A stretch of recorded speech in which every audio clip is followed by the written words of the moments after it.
India Today is on ground zero. This is Haryana Secretariat, where there's information that there is a bomb threat, and this is for the Chief Minister's office in Haryana. And let me tell you, this entire building has now been vacated, and here it is. Look at this empty building, and this is the CISF staff out here now.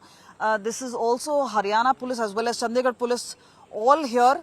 The bomb disposal squad has been called in. They're going floor to floor. The bomb disposal squad along with the dog squad, the other staff. And remember, as far as the Secretariat security is here, everybody is being asked to step out now except for the teams who are going floor to floor. That's Punjab side, and that is also being checked right now.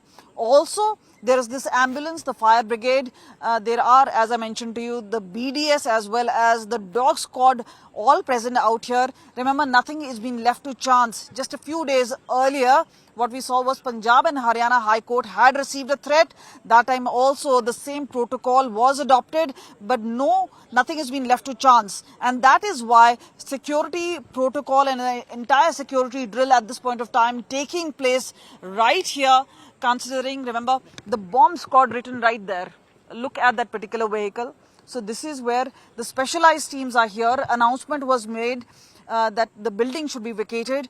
But clearly, when it comes to enforcement, the security forces are right here, including Haryana Police as well as Chandigarh Police and the CISF, who are clearing out the system. Now, it does seem unlikely because remember, passes are checked. There are thorough checking which is done for any vehicular movement or anybody really coming in, and any sort of a pass is made. But clearly, when it comes to something like this, no chance is taken, and that is why the building has been vacated. With camera person Girish, this is Kamaljeet Sandhu in Chandigarh for India Today.